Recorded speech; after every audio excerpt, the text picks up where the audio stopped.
Jesus was brilliantly intelligent, and I truly believe he encoded truths so deep they would protect us and echo through generations. It's Saturday Scripture Reflections with the Purpose Midwife, where we take the scripture and turn it into practical wisdom for everyday living. Now, picture the scene in Matthew 22, verse 15 to 22. The air is thick with tension. The Pharisees and Herodians had come together, and they were a group that normally hated each other, but they were together all of a sudden. Why? The plan was to trap Jesus. So they sent their own disciples with carefully crafted flattery to him, and the disciples say, "Oh, teacher, we know you are truthful and you don't show favoritism. So tell us honestly, do you think it is lawful to pay taxes to Caesar or not?" It's a perfect trap. If he says yes, the people would hate him. If he says no, the Romans would arrest him. But Jesus sees straight through them. Calm and unshaken, he says, "Bring me the coin, the denarius." They hand it over to him.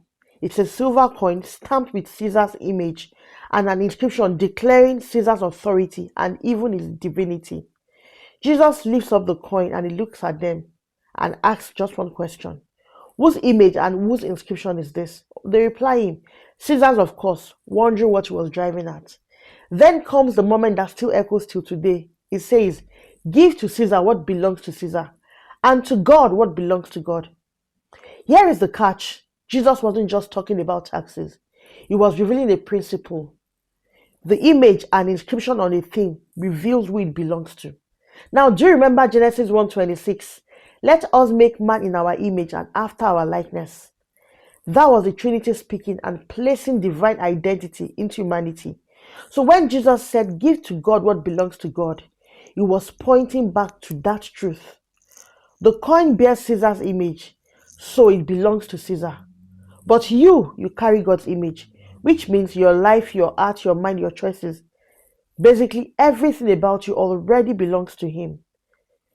Jesus didn't add that second statement casually. That was the actual point he was making.